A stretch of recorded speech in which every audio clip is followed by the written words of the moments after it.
시청자 여러분 안녕하십니까? 월요일 아침 뉴스타트 2부 시작합니다. 먼저 오늘 아침 주요 뉴스입니다. 막판까지 혼전을 거듭하는 미국 대선에서 민주당 해리스 후보가 경합주 7곳 가운데 4곳에서 공화당 트럼프 후보에 근소하게 앞선다는 여론조사가 나왔습니다.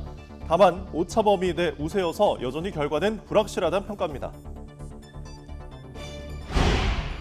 초박빙 양상을 보이는 미 대선의 승패는 펜실베니아 등 7개 경합주에서 갈릴 것으로 보입니다. 선거운동 막바지 해리스와 트럼프 두 후보 모두 경합주를 중심으로 지지층 결집에 집중하고 있습니다. 윤석열 대통령이 오늘 국회에서 열리는 시정연설에 불참할 것으로 알려지면서 11년 동안 이어진 대통령의 시정연설 참석 관행이 깨질 가능성이 커졌습니다. 국민의힘 한동훈 대표는 용산 대통령실에 시정연설에 참석해달라는 의견을 전달했지만 답이 없거나 부정적 답변을 받은 것으로 알려졌습니다. 스페인 국왕 펠리페 6세가 수해 현장을 방문했다가 시민들에게 욕설과 진흙 세례 등을 당했습니다. 스페인에선 역사상 최악의 홍수로 200명이 넘는 사망자가 나오면서 정부에 대한 시민들의 분노가 커지고 있습니다.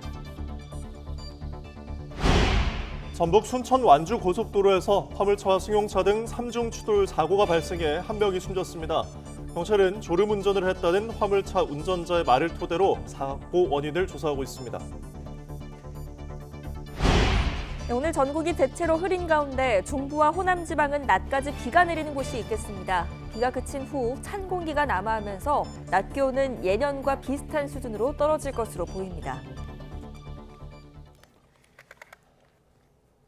네, 미국 대선이 현지 시간으로 내일로 다가온 가운데 해리스 부통령의 경합주 7곳 가운데 4곳을 가져갈 수 있다는 여론조사 결과가 나왔습니다. 해리스가 남부 선벨트 경합주에서 상승세를 보이고 있다는 분석인데 다만 지지율 차이가 워낙 박빙이어서 마지막까지 승부 예측이 쉽지가 않습니다. 워싱턴 권준기 특파원입니다.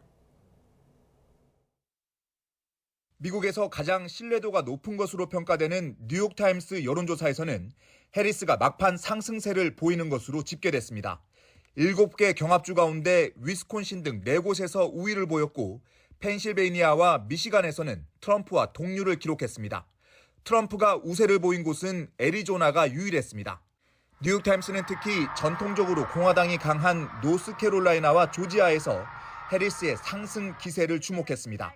다만 펜실베이니아에서는 트럼프가 강한 추격세를 보이며 해리스의 우위가 사라졌다고 평가했습니다. 대선 승패를 가를 7개 경합주를 제외한 나머지 주 투표 예측은 226대 219로 해리스가 미세하게 앞서는 상황.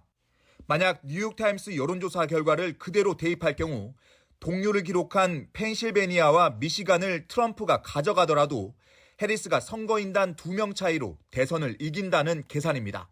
뉴욕타임스는 최근 지지 후보를 정했다는 8%의 유권자 중에는 해리스 부통령이 55대 44%로 앞서고 있다며 막판 상승세의 원인으로 분석했습니다. 하지만 경합주 지지율이 오차 범위 안에서 엎치락뒤치락하고 있어 여전히 승부 예측이 쉽지 않다는 설명을 덧붙였습니다. 트럼프는 주춤한 지지율을 언론 탓으로 돌리며 폭력적인 발언을 서슴지 않았습니다. And to get me, somebody would have to shoot through the fake news. And I don't mind that so much.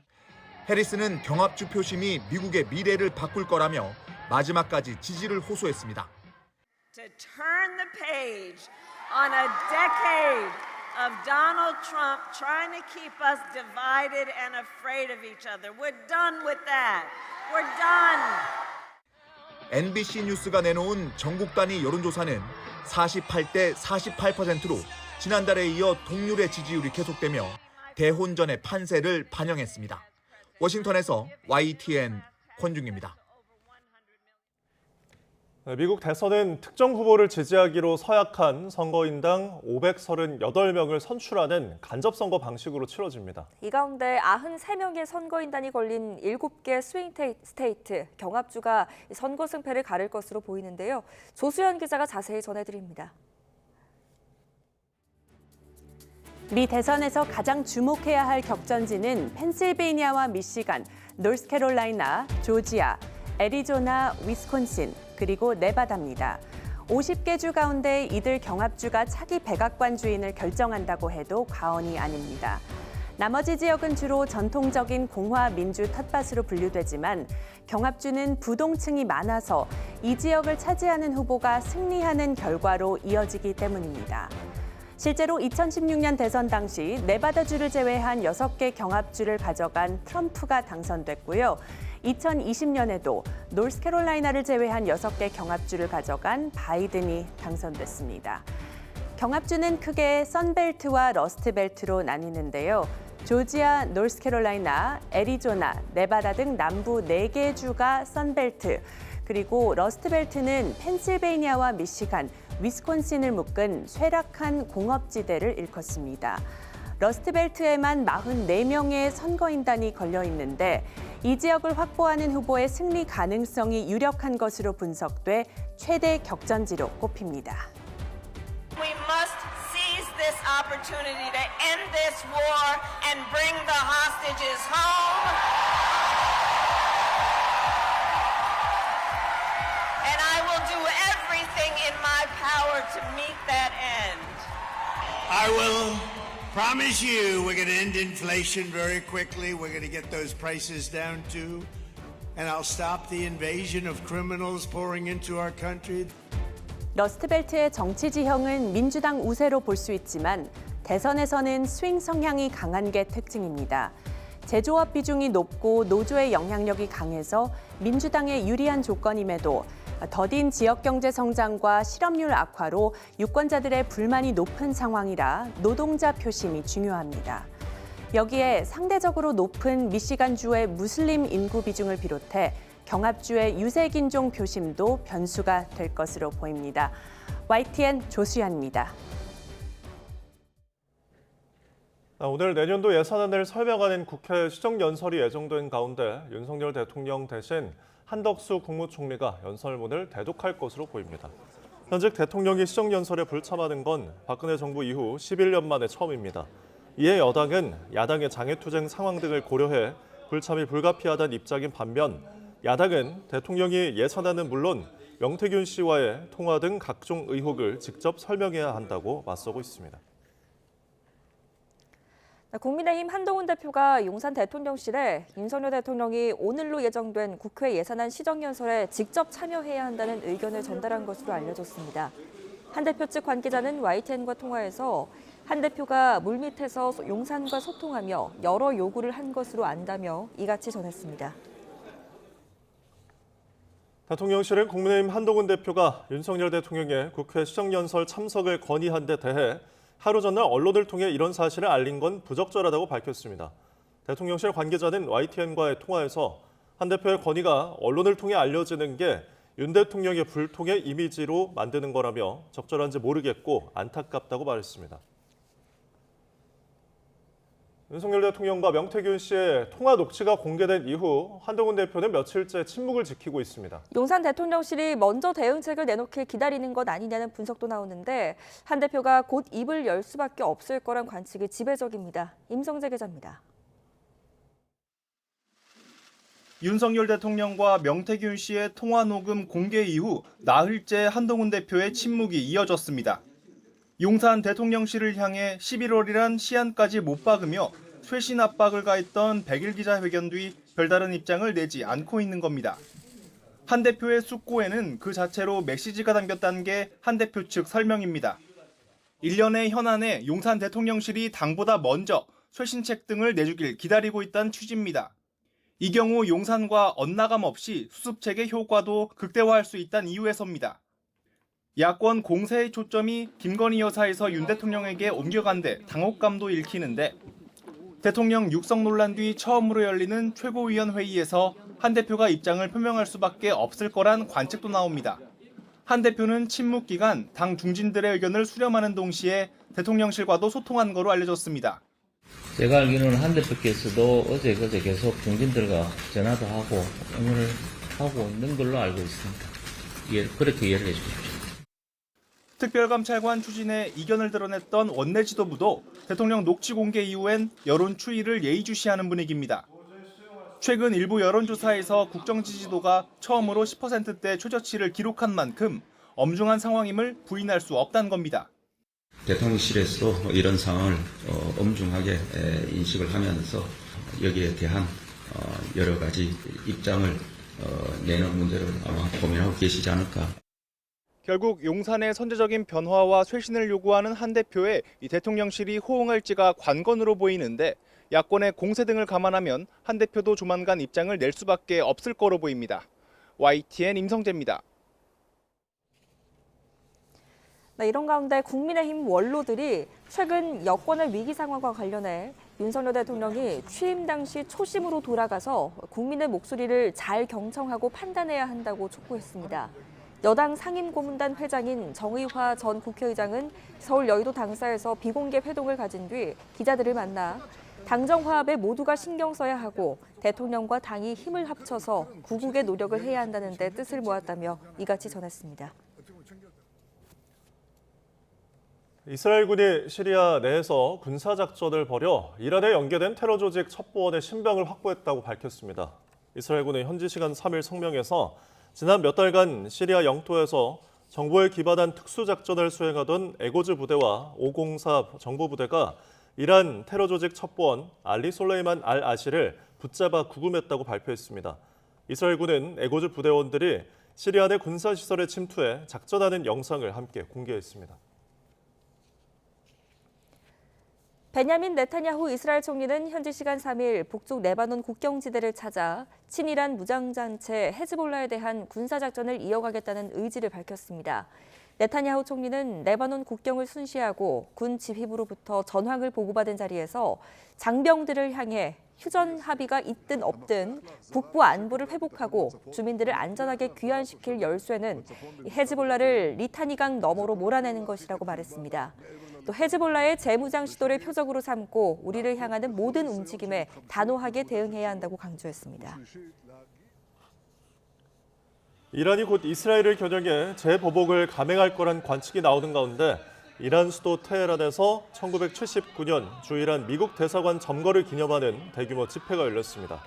현지 시간 3일 테헤란 옛 미국 대사관 정문 앞에 수천 명이 모인 가운데 참가자들은 미국과 이스라엘의 죽음을 이라고 외치며 성조기와 이스라엘 국기를 불태우기도 했습니다.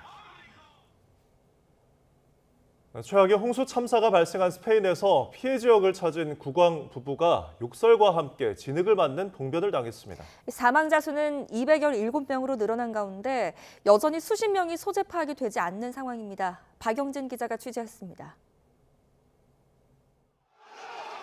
이번 폭우로 60여 명이 목숨을 잃은 발렌시아 파이포르타 지역을 찾은 국왕 부부를 맞이한 건 거센 민심의 분노였습니다.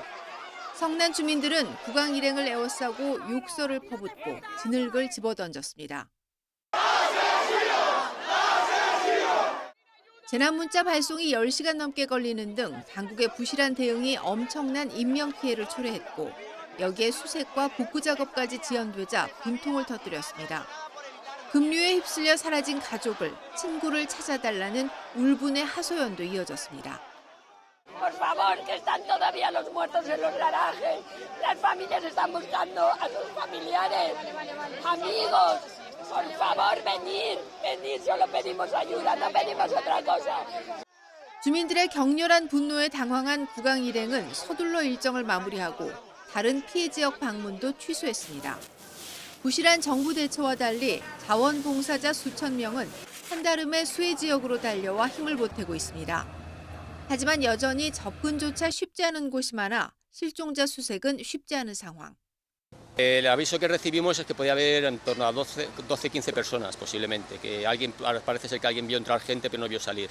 Entonces en este momento no sabemos, es simplemente una especulación. 스페인 정부는 최대 규모의 군인과 경찰을 투입해 복구와 수색에 나서겠다고 밝혔지만 역부족입니다.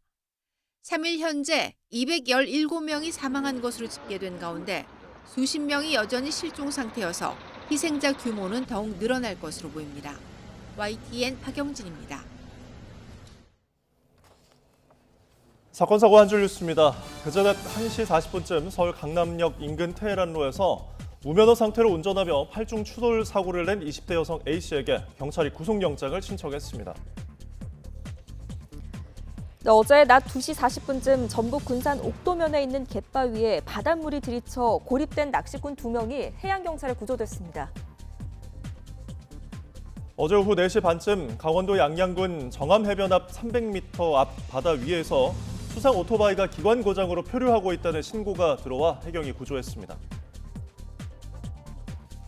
지난 2008년부터 15년 동안 지인들에게 재력가 행세를 하며 수백억 원을 가로챈 60대가 2심에서도 징역 13년의 중형을 선고받았습니다. 외도가 의심된다며 술병으로 아내의 머리 등을 때려 상해를 입힌 혐의를 받는 중견건설사 회장이 재판에 넘겨졌습니다. 지난해 가정폭력과 성폭력 등 상담 건수가 한 해 전보다 15.1%가 늘어나서 역대 최다를 기록했습니다. 경기 고양시 킨텍스 행사장에 폭발물을 설치했다는 게시글이 또 올라와 경찰이 1시간 반가량 수색에 나섰지만 실제로는 발견되지 않았으며 글 작성자를 추적하고 있습니다. 운전 가능한 사람을 우대한다며 직원을 뽑아놓고 운전이 서투르다는 이유로 일방적으로 해고를 한 건 부당하다는 법원의 판단이 나왔습니다. 지금까지 사건, 사고 한 줄 뉴스였습니다. 어제 저녁 전북 임실군 순천 완주 고속도로에서 트럭이 앞서가던 승용차를 들이받으면서 30대 운전자가 숨졌습니다. 경기도 고양시의 노래 연습장에선 화재가 발생해 50여 명이 대피하는 소동이 빚어졌는데요. 밤사이 사건 사고 소식 최두희 기자가 보도합니다. 승용차가 형체를 알아볼 수 없을 정도로 심하게 부서졌습니다. 어제 저녁 6시 40분쯤 전북 임실군 순천 완주 고속도로 순천 방면 임실 나들목 근처에서 화물차 2대와 승용차 1대가 잇따라 부딪혔습니다. 이 사고로 승용차 운전자인 30대 남성이 숨졌습니다. 경찰은 4.5톤 화물차가 서행하던 승용차를 들이받으면서 잇따라 사고가 난 것으로 보고 있습니다. 경찰은 졸음운전을 했다는 4.5톤 화물차 운전자 진술 등을 토대로 정확한 사고 경위를 조사 중입니다. SUV 차량 앞부분에서 시뻘건 불길이 치솟습니다.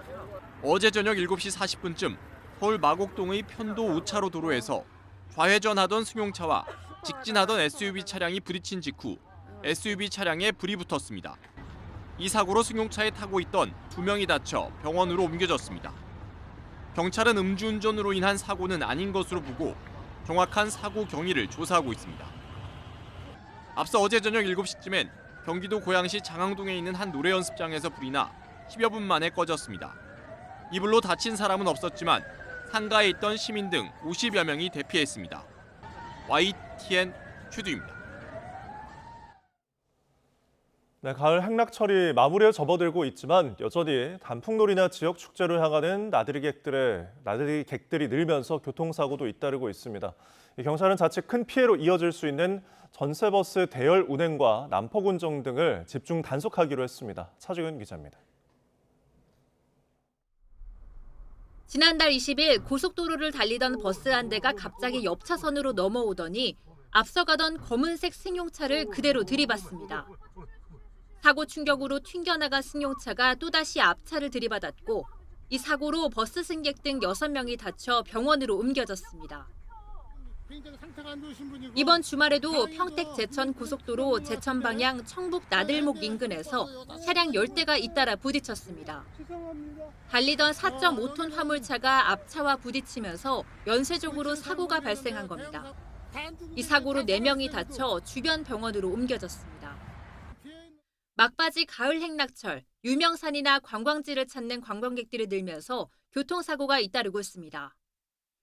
지난 2020년부터 3년간의 통계에서도 가을 행락철인 10월과 11월에 교통사고가 가장 자주 발생했고 이 기간 하루 평균 602건의 사고로 9명이 숨지고 865명이 다친 것으로 나타났습니다. 경찰도 총력 대응에 나섰습니다. 우선 안전거리를 확보하지 않고 줄지어 다니는 전세버스의 대열 운행, 난폭 운전과 같은 고위험 행위에 대해서는 암행 순찰차를 이용한 집중 단속에 나섭니다. 수학여행이나 행락객 버스들이 가깝게 붙어서 대열 운전하는 것은 매우 위험하고 만약 급정거하게 되면 큰 사고를 당할 수 있게 됩니다. 대열 운행 적발 시 휴게소, 졸음쉼터 등 안전한 장소로 이동 조치 후 단속을 실시하겠습니다. 또 주요 관광지나 축제장 인근에서도 신호 위반이나 과속, 음주운전에 대한 맞춤형 단속을 벌일 예정입니다. 특히 공중에서는 경찰 헬기를 통해 실시간 교통 상황을 점검하고 지상에서는 상황실과 현장 경찰관을 통해 대도 단속 활동을 벌이는 합동 순찰을 강화한다는 계획입니다. 아울러 경찰은 연말연시인 이번 달부터 내년 1월까지 3개월 동안 음주 약물 운전에 대한 특별 단속 기간을 운영한다고 밝혔습니다. YTN 차종은입니다. 오늘 아침 충청지방에 산발적인 비가 내리고 있습니다. 비구름이 이동하면서 호남지방에도 낮까지 비를 뿌리겠고요. 제주도는 오후에 가끔 비가 오는 곳이 있겠습니다. 그 사이 예상되는 비의 양은 5mm 안팎으로 적겠습니다. 비가 그친 뒤에는 이른 겨울 추위가 찾아오겠습니다. 현재 16.5도를 보이고 있는 서울 기온, 내일 아침에는 5도까지 떨어지겠고요. 일부 중부지방을 중심으로는 한파특보가 내려질 가능성이 있겠습니다. 절기 입동인 목요일에는 기온이 2도까지 곤두박질하겠습니다. 오늘 오후부터는 하늘이 차차 개겠지만 오전까지 충청 이남을 중심으로는 안개가 짙게 끼겠고요. 전국적으로 초속 15m 안팎의 강한 바람이 불겠습니다. 오늘 아침은 어제보다 높은 기온으로 출발합니다. 현재 서울 기온은 16.5도, 부산 14.3도를 보이고 있습니다. 한낮에는 어제보다 많게는 7도나 낮겠는데요. 오늘 낮 기온은 서울 17도, 대전 19도, 광주 20도가 예상됩니다. 날씨였습니다.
미국 대선의 승패를 가를 경합주 7곳 가운데 해리스가 4곳에서 오차 범위 내 우위를 보인다는 여론조사 결과가 나왔습니다. 뉴욕타임스가 지난달 24일부터 열흘 동안 경합주 7곳에서 실시한 여론조사를 보면 해리스 부통령은 네바다와 노스캐롤라이나, 위스콘신, 조지아 등 4곳에서 도널드 트럼프 전 대통령을 1에서 3%포인트 차이로 앞섰습니다. 뉴욕타임스는 해리스 부통령의 우위는 모두 오차 범위 안에 있다며 이 초박빙 승부가 선거 막판까지 이어지면서 승부 예측의 불확실성이 높다고 분석했습니다. 연방제를 채택한 미국의 대선 방식도 독특하지만 이 투표와 개표 시간도 복잡합니다. 지역 간의 시차가 있는 데다가 또 주별로 정한 규칙도 달라서 만 하루에 걸쳐 투표가 진행됩니다. 박희재 기자가 전해드립니다. 미국 대선 투표는 동부 시각 5일 0시, 우리 시각으로 내일 오후 2시에 시작됩니다. 북동부 뉴햄프셔주의 작은 산간마을 딕스빌 노치에서 그 막이 오르는데 10명이 채 안 되는 유권자들이 투표할 예정입니다. 광산이 있던 시절 투표를 마친 뒤 이른 새벽에 일터로 가던 전통에 따른 겁니다. 딕스빌 노치에 이어 대선 투표 행렬은 시차를 두고 50개 주 전역으로 이어집니다. 동부 시각 새벽 5시, 버몬트를 시작으로 텍사스를 비롯한 중부를 거쳐 캘리포니아 등 서부 지역, 그리고 하와이와 알래스카까지 진행됩니다. 투표 시간은 12시간에서 15시간으로 주별로 조금씩 다르고 마감도 동부 지역부터 순차적으로 이뤄집니다. 우리 시각으로 모레 오전 8시, 인디애나와 켄터키 주부터 마감돼 오후 2시쯤 알래스카를 끝으로 마무리됩니다. 하와이와 알래스카를 제외하고 미 본토에만 4개의 시간대가 있어 일부 주에서 투표가 한창일 때 다른 주에서는 출구조사 결과가 발표되거나 개표가 진행됩니다. 당선자 윤곽은 이르면 이날 오후에 드러날 수 있지만 7개 경합주에서 초접전이 벌어지는 만큼 경합주 개표 상황에 따라 더 늦어질 가능성도 있습니다. YTN 박희재입니다. 이번 미국 대선에선 현직 대통령의 후보 사퇴부터 한 후보를 상대로 한 암살 시도가 잇따르는 등 전대미문의 사건이 잇따랐습니다. 전례 없는 초박빙 레이스를 뒤흔든 결정적 순간들을 홍주혜 기자가 정리했습니다.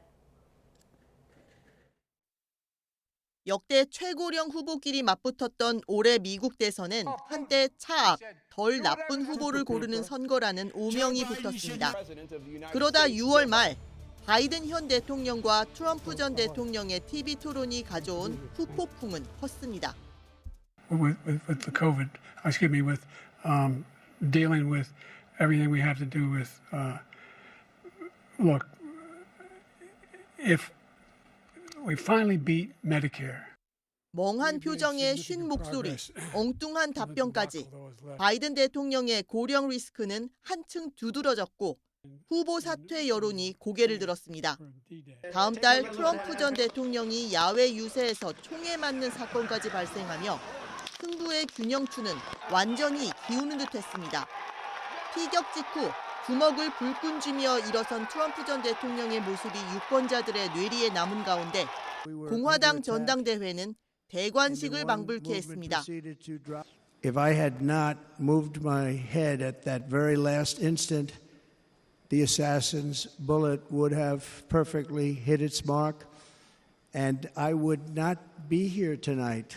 결국 바이든 대통령은 재선 도전 포기를 전격 선언하고 러닝메이트 해리스 부통령에게 힘을 실어줬습니다. 그러자 새로 민주당 후보가 된 해리스 부통령에게 선거 자금이 몰리는 등 분위기는 일순간에 역전됐습니다.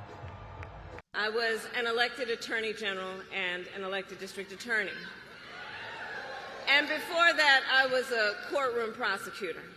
So hear me when I say, I know Donald Trump's type.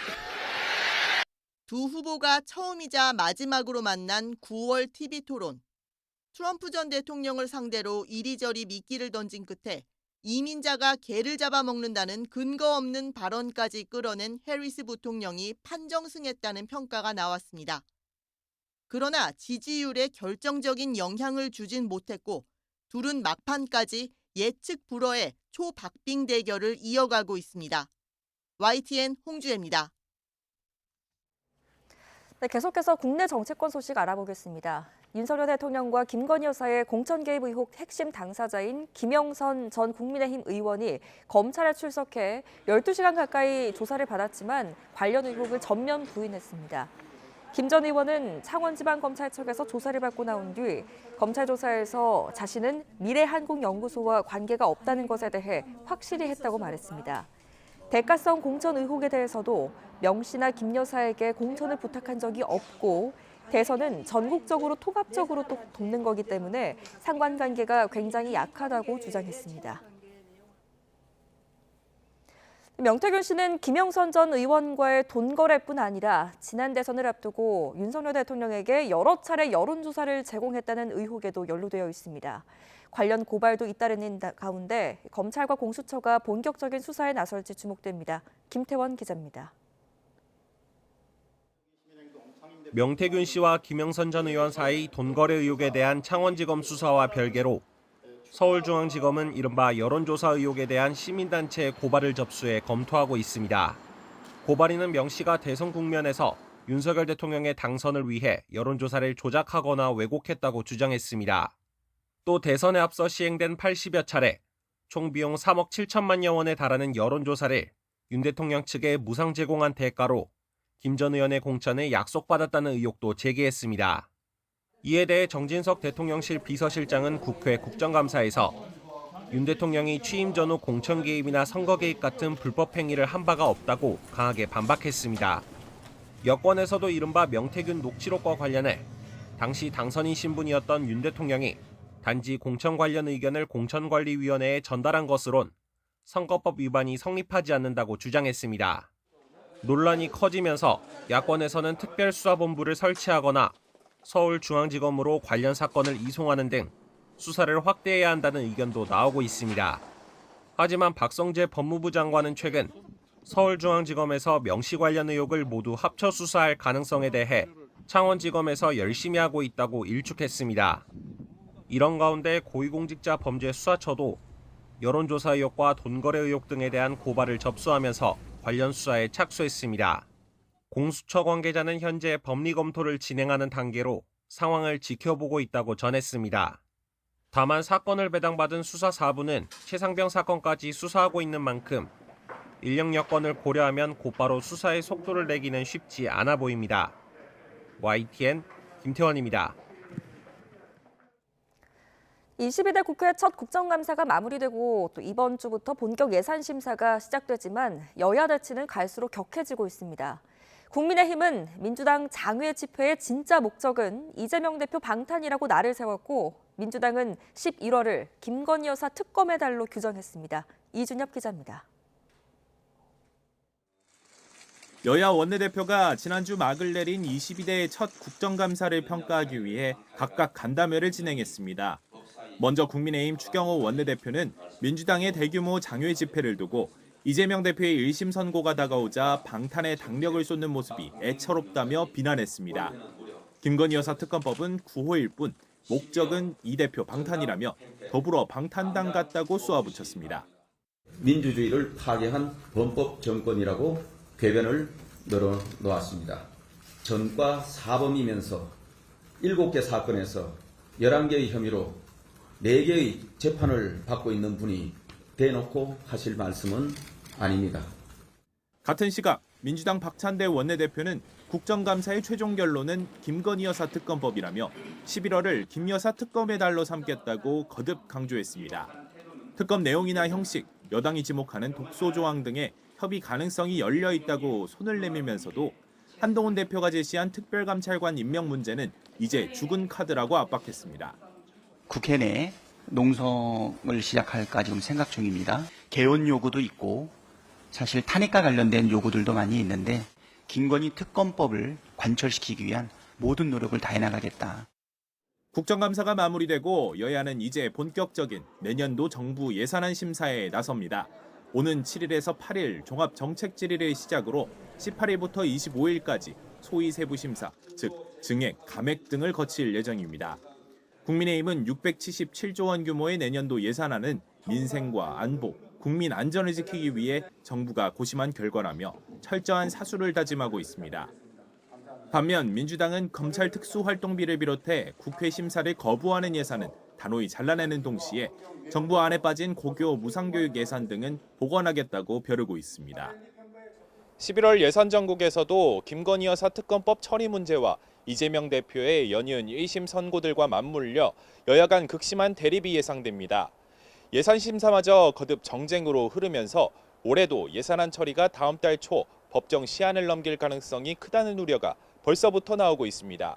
YTN 이준엽입니다. 오늘의 경제일정입니다. 자영업자들의 배달 수수료 부담을 낮추기 위한 배달 플랫폼과 입점업체 상생협의체가 오늘 10차 회의를 엽니다.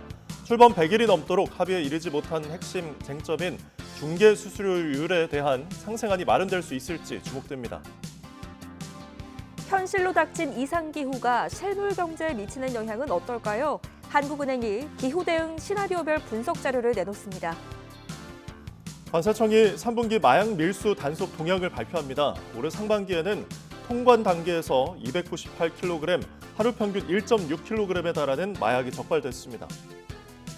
금융당국이 오늘 보험개혁 회의를 열고 보험 회계 기준 가이드라인을 발표할 예정입니다. 작년에 도입된 새 보험 회계 기준에 대한 평가가 엇갈리는 가운데 어떤 가이드라인을 새로 내놓을지 업계에 관심이 쏠리고 있습니다.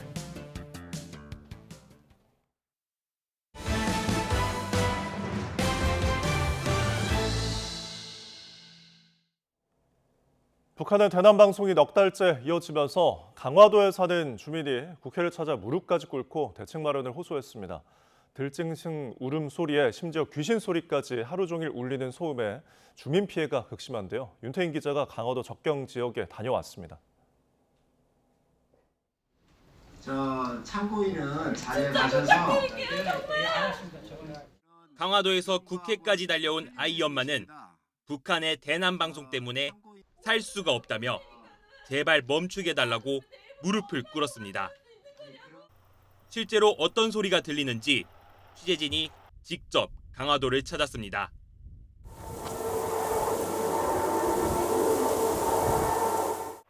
오후 5시쯤 전투기가 비행하듯 굉음이 들리고 해가 지자 소음은 더 커집니다.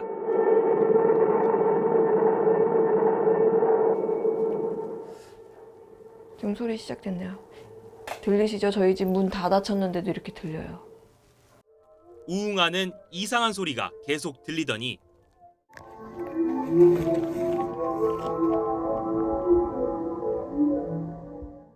들짐승의 울음소리가 울려 퍼지고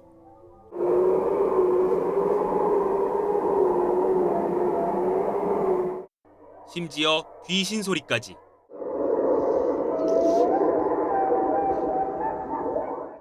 밤새 섬 전체를 뒤흔듭니다. 소리 크기는 70데시벨 정도로 측정됩니다. 차가 많이 다니는 혼잡한 도로변에서 들을 수 있는 소리 크기와 맞먹는 건데요. 북쪽에서 오는 소리를 가로막을 장애물도 없어서 이곳 주민들에게 대남 방송은 그대로 전달됩니다. 해가 뜬 뒤에도 소음은 멈추지 않습니다.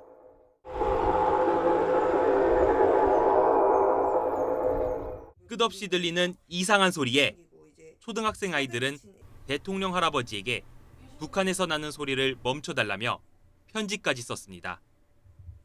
고3 수험생과 임신부도 걱정입니다. 잠이 깨고 그래서 컨디션 조절도 솔직히 힘들고 지금 입덧도 있는 제일 심할 때라서 조심해야 되는데 잠도 못 자고 해서 대남 방송은 주민 생계에도 악영향을 미치고 있습니다. 저녁 손님이 한 50% 이상 줄었다고 봐야 돼요. 고통받는 건 주민뿐만이 아닙니다. 동물들이 받는 스트레스를 줄여주는 약품입니다. 시도 때도 없이 들리는 대남 방송에 동물들이 이상 행동을 보이자 축산 농가들은 급한 대로 이렇게 약까지 먹이고 있습니다. 이제 뭐 사산을 대서 낳는다든가 이렇게 먹이 활동도 덜 하고 이 수종률도 많이 떨어지고 있는 상태입니다. 대남 방송이 넉 달 넘게 이어지면서 주민들의 인내심도 한계에 달했습니다. 아무런 대책도 안 세워주고 그러니까 주민들은 막막할 뿐이죠. 북한발 소음에 삶의 터전이 망가진 주민들이 원하는 건 넉 달 전 평범한 일상입니다.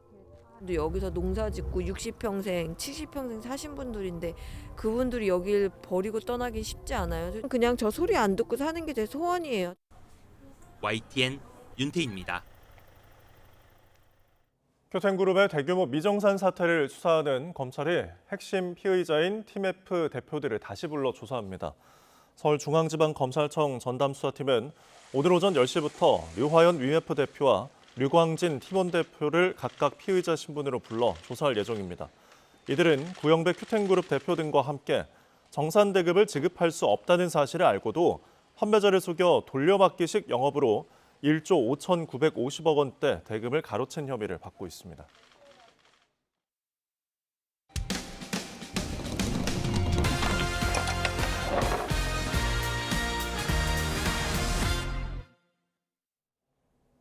고용노동부가 운영을 하면서 구직자와 사업자를 연결해주는 고용24라는 사이트가 있습니다. 그런데 여기에 이름이 올라온 한 업체는 대표가 임금체불로 수십 건이 신고가 되고 일부는 유죄 판결까지 나왔는데도 여전히 채용 공고를 버젓이하고 있습니다. 김기수 기자입니다. 정부가 일자리를 중개하는 고용24를 통해 한 건설회사에 취업했던 A씨. A씨는 회사로부터 공사대금을 치러주면 월급과 함께 지급해주겠다는 말을 들었습니다. 하지만 이후 비용을 청구했지만 일부만 정산받았고 급기야 월급까지 밀렸다고 말합니다. 공사 대금을 치러주면 월급이랑 같이 포함해서 돈을 준다고 해서 그 돈이 월마다 계속 차곡차곡 쌓여 나간 거고요. 월급도 계속 지급이 밀리면서 결국 A씨는 고용노동부에 신고했고 임금체불이 인정된다는 법원 판결까지 받았습니다. 이 건설사 대표가 임금체불로 고용노동부에 신고된 건만 45건. 이 가운데 A씨 사건을 포함해 기소 의견으로 검찰에 넘겨진 게 7건에 이릅니다. 이런 임금체불 논란을 빚고 있는데도 고용24에는 해당 기업의 채용 공고가 버젓이 올라와 있습니다. 고용노동부는 고용24에 구인 공고를 올린 업체 중 근로기준법 위반이나 임금체불이 확인되면 모니터링을 통해 공고를 삭제한다고 설명했습니다. 하지만 2차례 이상 임금 체불 유죄가 확정되고 총액이 3천만 원이 넘는 체불 사업주 명단에 들어간 경우에만 자동으로 걸러지다 보니 사각지대가 발생하고 있는 겁니다. 전문가들은 체불 사업주 명단 기준이 너무 높다면서 고용24 이용 제한에 관한 별도 기준을 만들 필요가 있다고 지적합니다. 상습적이거나 고의성 있는 임금체불 사업장에서 고용24 서비스를 계속 이용하게 된다면 추가 피해자가 나올 우려가 있습니다. 고용24 이용 제한 기준을 만들고 취재진은 임금체불 논란을 빚은 건설사 대표의 입장을 듣기 위해 연락했지만 답변을 모두 거부했습니다. 정부가 일자리를 중개하는 고용24에 대한 전반적인 점검과 함께 더 세부적인 지침이 마련돼야 한다는 목소리가 나오고 있습니다. YTN 김기수입니다.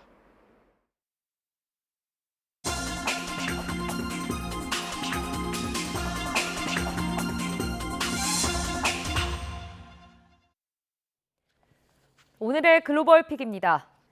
중국이 처음으로 2개의 항공모함 전단을 동원한 무력 시위를 벌였습니다. 미국 대선을 틈타 타이완 해협에서 국지적 우위를 점하기 위한 실전 태세를 갖춰가고 있습니다. 베이징 강정규 특파원입니다. 중국의 1, 2호 항공모함인 랴오닝함과 산둥함이 나란히 남중국해를 가릅니다. 구축함과 호위함 등 뒤따르는 수상함만 11척. 전투기는 화면에 노출된 것만 32대입니다. 특히 개량된 젠15B 전투기를 비행 갑판에 싣고 작전을 펼치는 장면이 처음 공개됐습니다. 미국을 비롯한 서방 군함에 잇따른 타이완 해협 통과와 무기 판매 등에 맞선 무력 시위입니다. 几件美制武器无法改变两岸军事力量对比态势，更阻挡不了中国终将统一的历史大势。 이번 훈련은 100일 넘게 자리를 비웠던 미군 항모가 일본에 재배치되는 시점과 맞물렸습니다. 항모 2척에 30대 안팎씩 함재기 숫자 등을 고려하면 적어도 규모에선 밀리지 않습니다. 44년 만에 태평양으로 ICBM을 쏘고 시진핑 주석이 항모 킬러 미사일을 시찰한 것도 마찬가지입니다. 부족한 전력은 본토에서 엄호 사격으로 메울 수 있다고 과시한 셈입니다. 최근엔 예비군 관리를 위한 주성령을 공표하는 등 실전 동원 태세를 하나둘 정비해 나가고 있습니다. 健全完善预备役人员选拔补充、授衔进衔、岗位职务任用、教育培训、考核、待遇保障和退出预备役等制度。 대선을 앞둔 미국은 우크라이나 전쟁과 중동 위기에서 점점 통제력을 잃어가고 있습니다. 여기에 더해 북한군의 러시아 파병과 핵 도발까지 중국을 견제할 힘의 공백이 커지는 모양새입니다. 베이징에서 YTN 강정규입니다. 세르비아에서 14명이 숨진 기차역 야외 지붕 붕괴 참사와 관련해 정부의 책임을 묻는 항의 시위가 벌어졌습니다. 현지 시간 3일 수도 베오그라드 중심가에 있는 건설교통부 청사에 수천 명이 모여 책임자의 처벌을 요구했습니다. 이들은 체포를 외쳤고 청사 진입을 막는 경찰을 향해선 살인자를 지키고 있다며 항의했습니다. 지난 1일 낮 세르비아 북부 도시 노비사드 기차역에서 콘크리트로 된 야외 지붕이 갑자기 무너져 6세 소녀를 포함해 14명이 사망하고 3명이 중상을 입었습니다. 이란의 여자 대학생이 학교 안에서 이뤄진 히잡 착용 단속에 항의하며 속옷 차림으로 시위를 벌이다 체포된 것으로 알려졌습니다. 현지 시간 2일 X 등 소셜미디어에는 이란 수도 테헤란의 이슬람 아자드 대학교에서 한 여성이 대낮에 속옷 차림으로 다니는 2분 39초 분량의 영상이 확산했습니다. 영상을 보면 도로를 한참 걷던 이 여성 곁으로 소형 자동차 한 대가 멈춰서 여성을 붙잡아 차에 태우고 어디론가 사라지는데요. 영상을 게시한 한 네티즌은 이 학생은 부적절한 히잡 착용을 이유로 도덕경찰의 괴롭힘을 받고도 물러서지 않았다며 속옷만 입은 몸으로 시위하며 캠퍼스를 행진했다고 설명했습니다. 파키스탄의 제2의 도시 라호르의 공기질이 기록적인 수준으로 악화함에 따라 초등학교에 일주일간 휴교령이 내려졌습니다.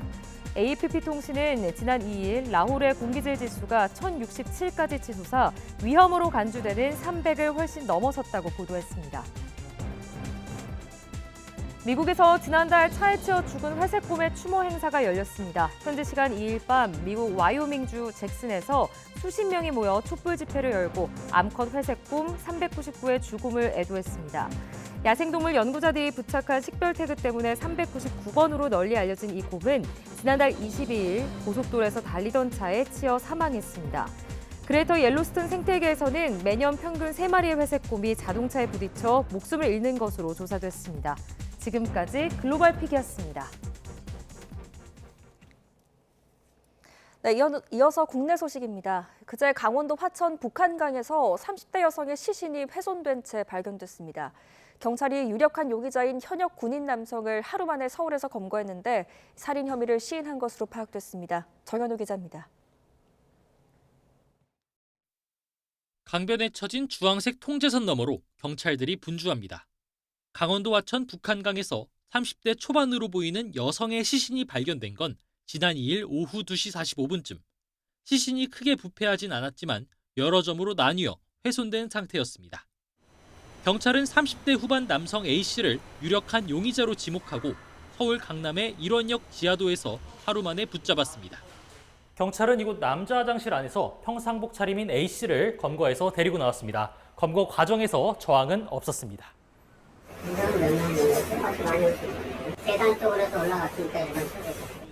경찰이 확인한 결과 A씨의 신분은 현역 군인이었습니다. A씨는 경찰에 살인 혐의를 인정한 것으로 파악됐습니다. 경찰은 A씨와 피해자 사이 정확한 관계를 조사하고 있는데 우선 둘 다 강원도 거주민은 아니었던 것으로 확인됐습니다. 경찰은 A씨가 다른 곳에서 피해 여성을 숨지게 하고 화천에 유기했을 가능성이 있을 것으로 보고 구체적인 살해 장소와 범행 동기 등을 조사하고 있습니다. 또 피해 여성의 시신이 온전히 수습되지 않은 만큼 북한강 일대 수색도 계속 이어나가겠다는 계획입니다. YTN 정윤우입니다. 백화점들이 일제히 크리스마스를 주제로 한 내부 디자인이나 외벽 영상 등을 공개하면서 본격적인 겨울 고객 맞이에 들어갔습니다. 가을을 건너뛰고 겨울로 직행한 느낌인데 속내를 살펴보면 온라인 쇼핑몰을 견제하고 현장으로 소비자를 부르기 위한 움직임으로 분석됩니다. 오동건 기자입니다.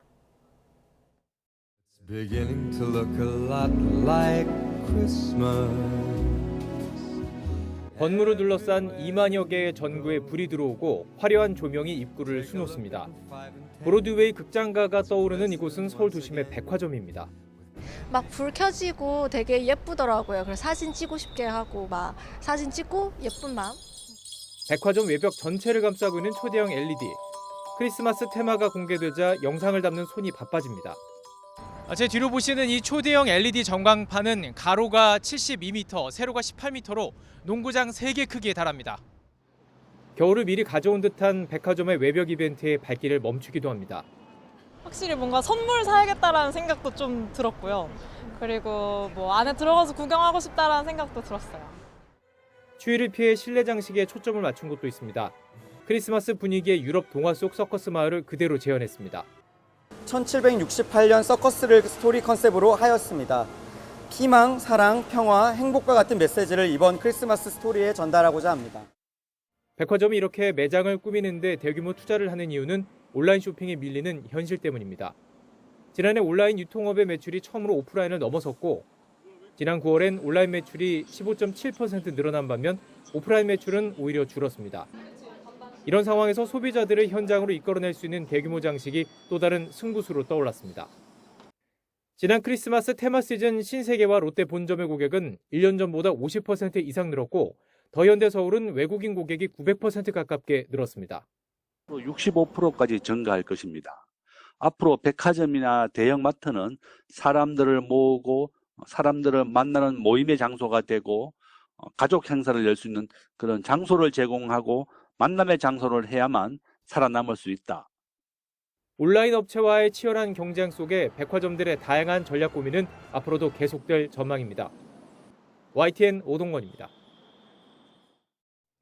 우리 청소년들이 스마트폰에 빠져서 지낸다는 우려가 커지는 가운데 인권위가 최근 학내 휴대전화 제한을 막아달라는 진정을 기각했습니다.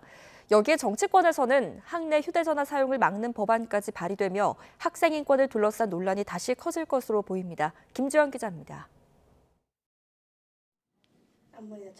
요즘 청소년들이 과도하게 휴대전화에 빠져 산다는 지적은 점점 많아지고 있습니다.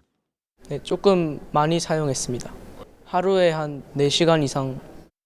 과기부가 조사한 결과를 보면 지난해를 기준으로 우리 청소년들의 스마트폰 과의존 위험군 비율은 40%를 넘어 성인의 2배에 가까웠습니다. 학내에서도 학생들이 휴대전화를 쓰게 하느냐를 두고 갈등은 계속됐고 인권위 진정까지 이어졌습니다. 그런데 인권위는 지난달 전남의 한 고등학교에서 학생의 휴대전화를 수거한 조치가 인권 침해라고 보기 어렵다고 결정했습니다. 인권위가 꾸준히 인권 침해로 지적했던 것과 다른 결정을 내린 겁니다.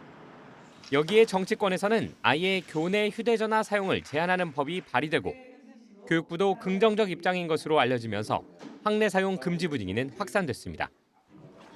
하지만 학생 인권 수준이 과거로 역행하는 것 아니냐는 우려도 만만치 않습니다. 인권위 내부에서조차 선택의 권리를 인정해야 한다는 목소리가 나옵니다. 우리 정부는 아동권리협약에 가입을 하고 있습니다. 아동이 선택할 수 있는 권리를 줘야 한다는 것이 그 취지입니다. 정치권과 교육계에서는 학생 인권 조례 아래에서도 전면 허용이 아닌 점심시간 등에 제한적으로 사용할 수 있던 것이라는 지적도 있습니다. 또 무조건 막기보다는 학생과 학교 사이의 협의를 통해 자율적 결정이 가능하도록 해야 한다고 주장합니다. 이처럼 양쪽 주장이 팽팽하게 맞서면서 과거 학생인권조례 도입과 함께 논쟁을 불러왔던 학내 휴대전화 허용 문제가 다시 뜨거운 감자가 될 전망입니다. YTN 김주영입니다. 공동 경영을 해온 두 집안의 갈라서기로 시작된 고려아연 경영권 분쟁이 이제는 한 치 앞을 알 수 없는 상황이 됐습니다. 최윤범 회장 측이 내놓은 유상증자 방안이 금융당국의 조사라는 자충수가 된 가운데 영풍은 아연 재련 사업장이 조업 정지 처분을 확정받으면서 사업 불확실성도 커졌습니다. 박기환 기자가 취재했습니다. 고려아연은 지난달 11일 공개매수 신고서에서 상장 폐지 위험은 없다고 선을 그었습니다. 하지만 3주도 채 되지 않은 지난달 30일 유상증자를 결정하면서 입장은 180도 바뀌었습니다. 양측의 공개매수로 시장의 유동주식이 부족해져 상장 폐지될 위험이 있다는 걸 오히려 유상증자의 이유로 내세웠습니다. 고려아연이 상장 폐지 위험성을 알고도 거짓 공시했다는 지적을 받는 부분입니다. 증권신고서의 충실기재 여부 등을 살펴보고 진행 중인 불공정거래 조사와도 연계하여 살펴볼 방침임을 말씀드립니다. 특히 증자의 목적, 배경, 회사와 기존 주주에 미치는 영향. 여기에 유상증자 계획을 세우고 공개매수를 준비했다는 의심도 받고 있습니다. 결국 금감원이 현장 조사까지 나서면서 승부수였던 한방은 최윤범 회장을 향한 자충수가 됐습니다. 영풍과 MBK 파트너스는 금융당국의 눈치를 보며 조사가 마무리될 때까지 일단 추가 조치를 삼간다는 방침입니다. 공개 매수전에서 서로를 향해 쏟아낸 비방에 대한 금감원 조사가 진행되고 있는 건 역시 양측 모두 부담으로 남아 있습니다. 유상증자 여부와 관계없이 양측의 우호 지분을 포함한 지분 차이는 4%도 되지 않습니다. 그만큼 불법성을 확인하는 금감원의 조사 결과는 캐스팅 보트를 쥔 국민연금의 결정에 영향을 줄 수밖에 없어 양측 모두 긴장할 수밖에 없습니다. 추총 안건이 정해지면 그것에 대해서 의권 행사를 하는 체제가 있습니다. 저희가 장기적인 수익률 제고 측면에서 판단을 해야 된다고 생각합니다. 설상가상으로 사업에도 차질이 생겼습니다. 폐수 무단 배출로 받은 영풍의 석포재련소 조업정지 처분이 대법원에서 확정됐습니다.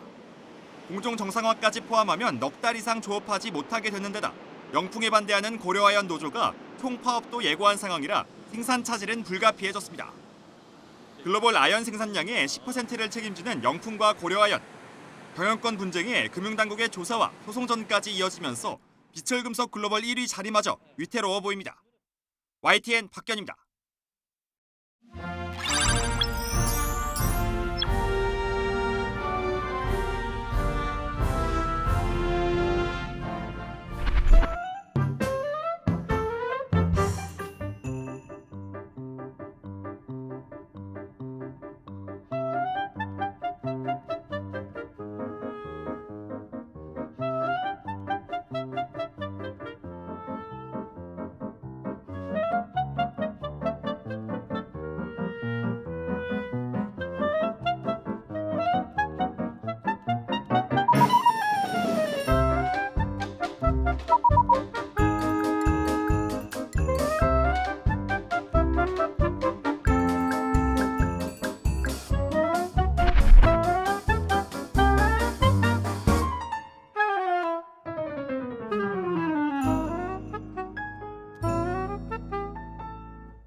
출근길 YTN 날씨입니다. 밤사이 비구름이 다가오면서 현재 충청 지방에 영향을 주고 있습니다. 서울 하늘에는 구름만 다소 지나고 있고요. 기온은 16.5도로 어제 같은 시각보다 3도가량 높습니다. 하지만 오후부터는 강한 한기가 밀려오면서 날씨가 급격히 추워지겠습니다. 오늘 나오실 때는 두툼한 겉옷을 고르시는 게 좋겠습니다. 자세한 레이더 화면부터 살펴보도록 하겠습니다. 현재 충청 지방에 산발적인 비가 내리고 있습니다. 비구름이 이동하면서 호남 지방에도 낮까지 비를 뿌리겠고요. 제주도는 오후에 가끔 비가 오는 곳이 있겠습니다. 비의 양은 5mm 안팎으로 적어서 활동하시는데 큰 불편은 없겠습니다. 또 현재 충청 이남을 중심으로는 가시거리 200m 미만의 짙은 안개가 낀 곳이 있는데요. 낮부터는 안개와 비구름이 걷히고 하늘이 차차 개겠습니다. 자세한 지역별 기온 살펴보겠습니다. 현재 서울 기온은 16.5도, 대구 10.2도로 중부지방은 어제보다 높고 남부지방은 어제와 비슷하거나 조금 낮습니다. 한낮에는 전국적으로 강한 바람이 불며 어제보다 많게는 7도나 낮겠는데요. 오늘 낮 기온은 서울 17도, 대전 19도, 광주 20도가 예상됩니다. 오늘 밤 사이에는 기온이 더 내려가 내일은 서울 아침 기온이 5도까지 떨어지겠습니다. 따라서 일부 중부지방을 중심으로는 한파특보가 내려질 가능성이 있겠는데요. 특히 절기 입동인 목요일에는 기온이 2도까지 곤두박질하며 이른 겨울 추위가 절정에 달하겠습니다. 당분간 내륙은 대체로 맑겠지만 동해안은 오늘 밤부터 내일 사이 가끔 비나 눈이 내릴 전망입니다.